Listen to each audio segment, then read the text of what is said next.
अस्सलाम वालेकुम नाजरीन, प्रोग्राम ऑन द रिकॉर्ड के साथ मैं हूं आपका मेजबान दीपक कुमार। नाजरीन, मलक बैदी खान हमलानी जो अपने हथियार बंदों के साथ मिलकर हाईवे की साइड जो जमीनें वहां पे पहले कब्जा करता है, फिर उसको फरोख्त करता है और बेशतर ऐसे बिल्डर हैं जिनके साथ उसने बत्ताखोरी की है। और जो बिल्डर इसको बत्ता नहीं देता है उसको फिर ये तरह तरह के नंबरों से कॉल करवाकर धमकियां देता है कि मैं हसास इदारे से बात कर रहा हूं, मलक बैदी खान को आप बता दें।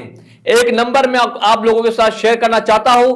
जो भी बिल्डर अगर मलक बैदी खान को बता देने से मना करता है, इनकार करता है, तो सबसे पहले तो मलक बैदी खान कोशिश करता है कि हथियार बंदों को लेकर जाके उसकी जमीन पर पहुंचे। और अगर उससे भी अगर वो बिल्डर बता ना दे तो एक नंबर है जो नंबर मैं आप लोगों के साथ शेयर करना चाहता हूं, जिस नंबर से कॉल आती है कि हम हसास इदारों से बात कर रहे हैं, मलक बैदी खान को बत्ता फौरी दें। एक नंबर है मैं आप लोगों के साथ शेयर कर रहा हूं 0325743431। ये एक फोन नंबर है जो जिस नंबर से कॉल्स जाती है, मुख्तलिफ बिल्डर्स के पास कॉल्स गई हैं। एक दो बिल्डर्स ने स्क्रीनशॉट लेकर रख लिया हुआ है कि अपना मलक बैदी खान इस नंबर से उनको ब्लैकमेल करवाता है। नाज़रीन, नूरियाबाद हाईवे की साइड जितनी भी जमीनें हैं वहां पर जो भी प्रोजेक्ट इस वक्त चल रहे हैं, हर बिल्डर को जाके मलक बैदी खान, मलक सिकंदर खान जूनियर जो इस वक्त पाकिस्तान पीपल्स पार्टी PS 79 के एमपीए हैं मुंतखब, उसके नाम पर बिल्डर्स को ब्लैकमेल करते हैं। अब मलिक सिकंदर खान को सोचना चाहिए, मलिक असद सिकंदर को सोचना चाहिए कि ये बंदा जो एक अपना बत्ताखोर है, जो करप्ट है, कब्जा माफिया है, वो इन MNA MPAs का नाम यूज करके इस तरह बिल्डर्स को ब्लैकमेल कर रहा है।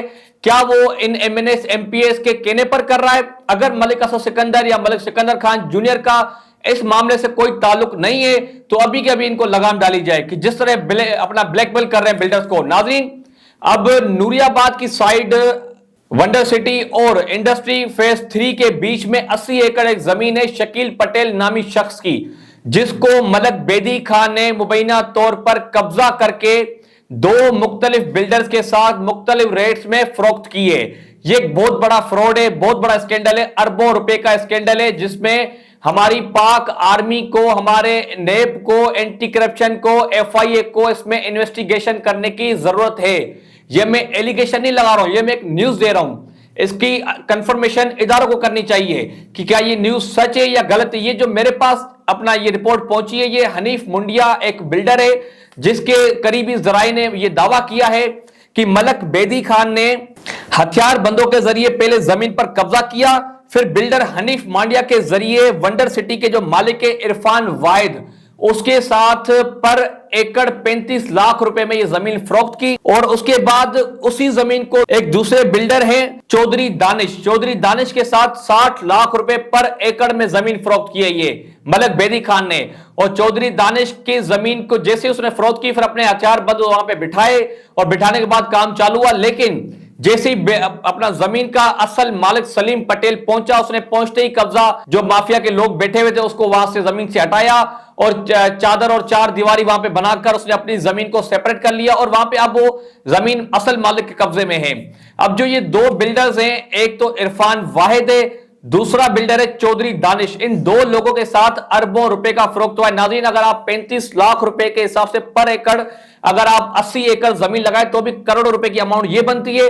और 60 लाख रुपए पर एकड़ जो चौधरी दानिश से मलक बैदी खान ने फरोख्त की है, अगर 80 एकड़ की वो लगाए तो करोड़ रुपए वो भी बनते हैं। इस तरह ये अरबों रुपए का फ्रॉड है, ये बहुत बड़ा स्कैंडल है। हमारे इदारों को सोचना चाहिए कि इस मुल्क में रियासत के ऊपर रियासत कायम करके ये बत्ताखोर शख्स बैठा हुआ है मलक बैदी खान हमलानी। जो भी बिल्डर कराची से आता है, नया प्रोजेक्ट शुरू करता है, इन साहब को मलक सिकंदर खान के नाम से बत्ता चाहिए होता है। अब मलक सिकंदर खान को भी चाहिए जो इस वक्त MPA हैं पीपल्स पार्टी के, कि या तो अगर वो इस काम में मुलव्वस नहीं है तो इस बंदे से लातल्लुकी का ऐलान करें, ताकि जो हमारे कानून नाफिज करने वाले इदारे हैं वो इनके खिलाफ कानूनी कार्रवाई कर सकें। बहुत बहुत शुक्रिया।